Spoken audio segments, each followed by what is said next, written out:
அன்பு உறவுகளே, உலகத் தமிழர்களே, உங்கள் அனைவருக்கும் என்னுடைய பணிவான வணக்கங்கள்.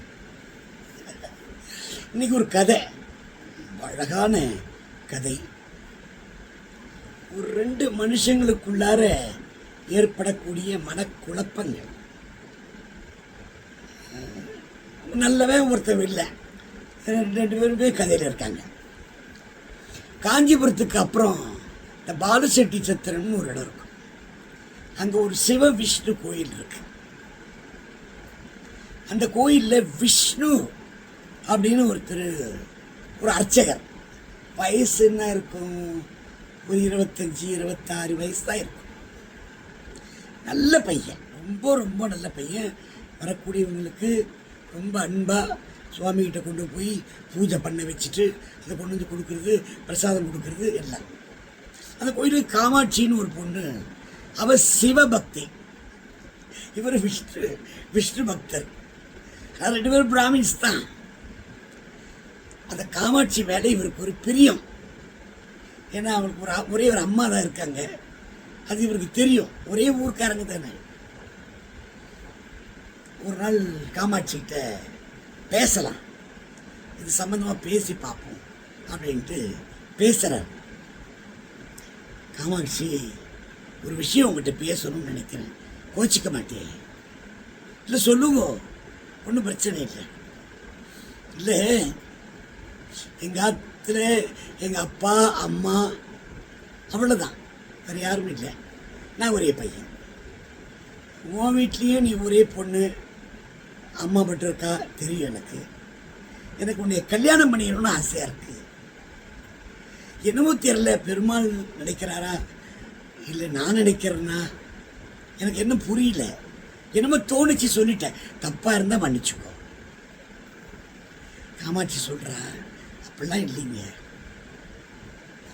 நான் சொல்லப்போனால் ஒரு வகையில் அனாதை, பெரிய வசதிகள்லாம் இல்லை. நீங்கள் வசதிக்காரங்க, அதான் யோசிக்கிறேன். நீ அதை பற்றி கவலைப்படாத, உனக்கு சம்மதமாக சொல்லு, நான் கல்யாணம் பண்ணிக்கிறேன். விஷ்ணுக்கு ஆசை, காமாட்சிக்கு ரொம்ப அழகாக இருப்பா, ரொம்ப தேவிக்கு அலங்காரம் பண்ண மாதிரியே இருப்பா. கல்யாணம் முடிஞ்சிச்சு. அவங்களுக்கு 2 பசங்க, விஷ்ணுவுக்கு 2 பசங்க உண்டு. இவங்க 2 பேரும் ஸ்கூலில் சேர்ந்து படிச்சுட்டு இருக்காங்க. அப்படியே கேமராவை திருப்பணும்னா இன்னொரு பக்கம் ஆனந்தன் ஒரு கேரக்டர். இந்த ஆனந்தன் எப்படின்னா, அவங்க அப்பா செருப்பு கடை வச்சுட்டு இருந்தார். இந்த செருப்பு கடையை இவன் பார்த்துக்கிறான். கூடவே சிவில் இன்ஜினியரிங் முடிச்சிருக்கான், பில்டிங் கான்ட்ராக்டரும் இருக்கான். அவனுக்கு ஒரு மனைவி, நல்ல பொண்ணு, தனபாகியம்னு பேர். 2 குழந்தைகள். இவனுக்கு 2 பிள்ளை, ஒரு பையன் ஒரு பொண்ணு. விஷ்ணு முழு பக்தன், எல்லாத்துக்கும் கட்டுப்பட்டவன், அன்பே உருவானவன்.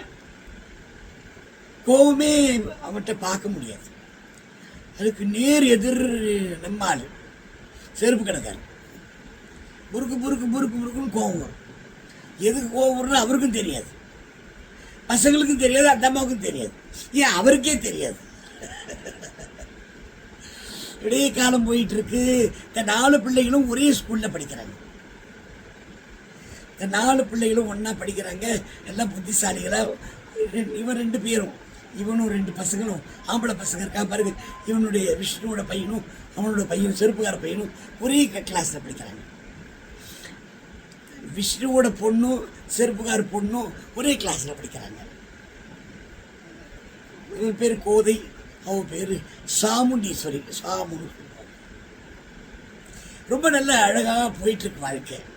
ஆனால் இவனுக்கு என்னமோ தெரியல, இந்த விஷ்ணு பார்த்தாலே ஒரு கடுப்பு. என்னமோ ஒரு பளிச்சுட்டு இருக்காரு, என்னமோ பண்ணுறாரு, ஏதோ போகிறாரு வராரு அவர்கிட்ட. அது என்னமோ தெரியல, ஒரு என்ன, சில பேர் மேலே என்னன்னு தெரியாமையே ஒரு பாசம் இருக்கும், ஒரு ஆசை வரும். ஒரு சில பேர் மேலே என்ன காரணம்னே தெரியாது, ஆனால் கோபம் வரும். இது மனித இயல்பு. அது செருப்பு கடைக்காருக்கு மட்டும்ட்டு இல்லை, என்னமோ போனார், கான்ட்ராக்ட் விஷயத்தில் ப்ராப்ளம். கார் ஓட்டிகிட்டு வராரு, விஷ்ணு 2 வீலரில் வந்துட்டு இருக்காரு. என்னமோ கோபம், விஷ்ணு இடிச்சு சொல்லிட்டார், கார் எடுத்துகிட்டு வந்துட்டார். விஷ்ணு போய் கழனி காட்டில் போய் விழுந்து ஃப்ராக்சர் ஆகி ஹாஸ்பிட்டலில் அட்மிட் ஆகிட்டார். அங்கிருந்த ஜனங்கள்லாம் கூடி போய் எல்லாம் கத்தி காணறி ஒரு ஆம்புலன்ஸ் வர வச்சு அவர் ஹாஸ்பிட்டலில் கொண்டு போய் சேர்த்துட்டான். எல்லாம் அழறாங்க. இவன் நைட்டு இவனுக்கு தெரியாது, ஏன்னா போதையில் இருந்தானே, மது போதை. போய் படுத்தான், தூங்கிட்டான். மறுநாள் காலைல விஷயத்தை கேட்டால் விஷ்ணுக்கு அடிபட்டுடுச்சு, இந்த ஐயருக்கு அடிபட்டுடுச்சு, இந்த மாதிரி ஃப்ராக்சர் ஆகிடுச்சு, அவருக்கு என்னோ ப்ராப்ளம், இருப்பாரோ மாட்டாரோ. இவன் பயந்துட்டான். செருப்புக்காரன் மனசுக்குள்ளார அழறான். மனசுக்குள்ளார மட்டும் இல்லை, பாத்ரூமில் போய் அழறான். தெரியாமல் பண்ணிட்டேனே, என்னை மன்னிச்சிருங்க சாமி, என்னை மன்னிச்சிருங்க சாமி, சாமி சாமி என்னை மன்னிச்சிருங்க சாமி, எனக்கு தெரியாமல் பண்ணிட்டேன், போதையில் பண்ணிட்டேன், என்னை மன்னிச்சிருக்கேன். வருமா? இடித்து அடிபட்டு ஹாஸ்பிட்டலில் போய் அட்மிட் பண்ணி வலியில் துடிக்கிற அவருக்கு வலி திரும்ப வருமா? திரும்ப போயிடுமா? சொல்லுங்க பார்ப்போம். அந்த பழி வாங்குற உணர்ச்சி, வேகம், அந்த வில்லத்தனம், அது எங்கிருந்து வருது? ஒரே மனிதன் கிட்டது ஒரு பக்கம் மனிதனாக இருக்கிறான், ஒரு பக்கம் மிருகமாக இருக்கிறான். மனிதனாக இருக்கிற வரைக்கும் ரொம்ப நல்லா இருக்கான், விஷ்ணு மாதிரியே. இப்படி வந்தால், வில்லனாக வந்தால் நம்ம செருப்பு கடைக்கார மாதிரி ஆயிடும். மனசு கேட்கல இருக்கு, செருப்பு கடைக்காருக்கு மனசு கேட்கல. 4 பிள்ளைகள் நல்லா படிக்கிறாங்க. நல்லா படிக்கிறதுக்கு, அந்த பிள்ளைங்க படிக்கிறதுக்கு, செருப்பு கடைக்கார பிள்ளைகளுக்கு படிக்கிறது, நல்லா படிக்கிறதுக்கு இந்த 2 பிள்ளைகளும் காரணமாக இருக்காங்க. கூட இருந்து சொல்லித்தராங்க. அதெல்லாம் ஒன்றும் அவர் சொல்லலை. என்னமோ தெரியல, அவர் போய் ஹாஸ்பிட்டலில் பார்க்குறாரு, அழறாரு. அவர் ஒய்ஃபு பார்க்குறாங்க, நம்ம வீட்டுக்காரர் அழறாரா அப்படின்ட்டு. அந்த பொண்ணு அழுது, குழந்தைங்க அழுது, விஷ்ணுவோட ஒய்ஃப் அழுது. அவங்க அப்பாவும் செருப்புக்கார அவருடைய அப்பாவும் 2 பேரும் ஃப்ரெண்ட்ஸு. அவங்க 2 பேரும் வந்திருக்காங்க. அவங்க ஒரு பக்கம் கண் கலங்கி ஒருத்தர் கையை ஒருத்தர் பிடிச்சிட்டு இருக்காங்க. என்ன பண்ணுறதுன்னு தெரியாமல் ஒரு சூழ்நிலை. அவருக்கு ரத்தம் தேவைப்படுது. செருப்புக்காரர் சொல்கிறாரு, நான் ரத்தம் கொடுக்கட்டுமா? டெஸ்ட் பண்ணுறாங்க, அவருக்கு ரத்தம் ஒத்து வரல. செருப்புக்காரோட பையன் சொல்கிறான், நான் கொடுக்கட்டுமா அங்கிள்? எனக்கு வயசு ஆயிடுச்சு, நான் +2 வந்துட்டேன், நான் கொடுக்கலாமா? சரி கொடு, பார்த்து டெஸ்ட் பண்ணி பார்க்குறாங்க, கொடுக்குறாங்க, செட் ஆயிடுச்சு, பிளட்டு கொடுக்குறான். விஷ்ணுவோட பையனும் பார்க்குறான், ரத்தம் கொடுக்குறான், டெஸ்ட் பண்ணுறான், செக் பண்ணுறாங்க, ரத்தம் கொடுத்துட்றான். எப்படியோ ஒரு பொழைச்சி ஒரு 1.5 மாதத்துக்கு அப்புறம் அவர் மெல்லமாக வீட்டுக்கு வந்துடுறார். இவனால் தாங்க முடியல, செருப்புக்காரனால். கடையில் உட்கார முடியல, ஒரு போய் கன்ஸ்ட்ரக்ஷன் கம்பெனி பார்க்க முடியல. எப்பவுமே இந்த விஷ்ணு கூடயே இருக்கிறான். அவருக்கு உபச்சாரம் பண்ணுறது, ஜூஸ் போட்டு கொடுக்குறது, அவருக்கு என்னென்ன செய்ய முடியுமோ. இவன் செஞ்ச கெட்ட காரியத்துக்காக இவன் செய்யக்கூடிய நல்ல காரியங்கள் மேலும் மேலும் மேலும் மேலும் அதிகமாயிட்டே இருக்குது. என்னென்ன தெரியாத ஒரு உணர்ச்சி, ஒரு மனசுக்குள்ள ஒரு வலி, ஒரு ரணம், துடிக்கிறான். ஆனால் ஒய்ஃபுக்கு தெரியாது. ஒய்ஃப் மட்டும் பார்க்குறா, என்ன நம்ம வீட்டுக்காரு இப்படி இருக்க மாட்டாரு, இப்படி இருக்கிறாரு, என்ன காரணம் தெரியலையே, ஆண்டவா நல்ல புத்தியை கொடுப்பாப்போ. அதுலேருந்து பிடிக்கிறது கிடையாது, நிறுத்திட்டான். இந்த குழந்தைகள் மேலே நல்லா படித்து வந்து காலேஜ் முடித்த உடனே இந்த விஷ்ணுவோட பையன் செருப்புக்கார பொண்ணுக்கிட்ட சொல்கிறான், உன் மேலே எனக்கு இஷ்டம், சாமுண்டி சொல்லி பேர், சாமுன்னு கூப்பிடு, சாமு உன்னை நான் கல்யாணம் பண்ணிக்கிட்டோமா? இந்த பொண்ணு சொல்கிறா, எதுக்கும் எங்கள் அப்பா அம்மாட்ட கேளுங்க. அவங்க அப்பா அம்மாட்ட கேட்குறாங்க. ஒரு செருப்புக்காருக்கு ரொம்ப சந்தோஷம். ஏன்னா விஷ்ணுக்கு செஞ்ச ஒரு பெரிய துரோகத்துக்கு இது ஒரு கைங்கரியமாக இருக்கட்டும் அப்படின்ட்டு ஒத்துக்கிறாங்க. அதே போல விஷ்ணுவோட பையனும்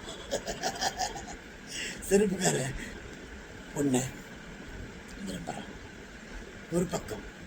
இன்னொரு பக்கம் இந்த விஷ்ணுக்கு செருப்பு கடைக்காரோட பையனும் விஷ்ணுவோட பொண்ணை விரும்புகிறான். ஆக 2 ஜோடிகளும் இணைகிறாங்க, 2 குடும்பங்களும் இணையுது. வில்லன் மாறுகின்றான், கதாநாயகனாக மாறிப்போகிறான். வாழ்க்கை அப்படித்தாங்க. தப்பு செய்யாத ஆள் கிடையாது, கலங்கமே இல்லாத நிலா கிடையாது. தவறுகள் இருக்கும், தவறுகள் இல்லாத மனிதன் கிடையாது. தவறுகள் இருந்தாலும் அதை திருத்திக் கொண்டு, அதை பார்த்து, தன்னைத்தானே முகக்கண்ணாடியிலே தன்னை பார்த்து, யாரையும் குறை சொல்லாமல் தன்னுடைய தவறை தானே திருத்திக் கொள்கிறானே, அவன் மனிதன். அந்த மனித வகையிலே வில்லனாக இருந்தாலும் பரவாயில்லை, அவன் அவன் நல்லவனாகிறான். விஷ்ணு எப்பவும் நல்லவன். அவன் ஹீரோ. அவர் ஃபர்ஸ்ட் ஹீரோ, செகண்ட் ஹீரோ செப்பல்காரன், கன்ஸ்ட்ரக்ஷன் கம்பெனியோடு போனான். ஆக 2 கல்யாணங்களும் கலப்பு திருப்பணம் தான். அங்க மேல காமாட்சி சிவபக்தி, இவர் விஷ்ணு பக்தர், 2 பேருக்கும் கல்யாணம். இங்க சிவர் 2 பேருடைய, இவர் ஐயர் குடும்பம், அவர் செப்பல்கார குடும்பம். 2 குடும்பமும் இணையுது, குடும்பங்கள் இணைகின்றன, மனம் மகிழ்கின்றன. மகிழ்ச்சி மகிழ்ச்சி, வாழ்த்துக்கள். அதான வாழ்க்கை. ஒருவரை ஒருவர் புரிந்து கொள்ளுதல், ஒருவருக்கு என்ன தேவையோ அதை செய்து கொடுத்தல், ஒருக்கு என்ன அதிகமாக இருக்கோ அதை இன்னொருத்தருக்கு அவங்களுக்கு பகிர்ந்து கொடுத்தல், இதுதானே வேணும். கோதை இருக்காளே அந்த விஷ்ணுவோட பொண்ணு, அந்த பொண்ணு நல்லா படிப்பா. சாமுண்டீஸ்வரி கொஞ்சம் மக்கு, ஆனால் கோதை சும்மா இருக்காம அவளுக்கு சொல்லிக் கொடுப்பா, பாடங்களை சொல்லிக் கொடுப்பா, கணக்கு சொல்லிக் கொடுப்பா. அதுதானே வாழ்க்கை, அதுதானே வெற்றி. ஆக இன்னைக்கு பார்த்தீங்கன்னா விஷ்ணு குடும்பமும் சரி, இவருடைய நம்முடைய செப்பல்கார குடும்பமும் சரி இணைஞ்சி போய் அவ்வளோ மகிழ்ச்சியாக வாழ்கிறாங்க. அந்த ஊரில் ரொம்ப பேருக்கு பொறாமை, எப்பட்றா இது, அவர் ஐயர், இவர் செருப்பு, சம்மந்தமே இல்லையே. ஆனால் மனங்கள் இணைகின்றன, உறவுகள் தழைக்கின்றன, மகிழ்ச்சி பொங்குகிறது. வாழ்த்துக்கள். நன்றி, வணக்கம்.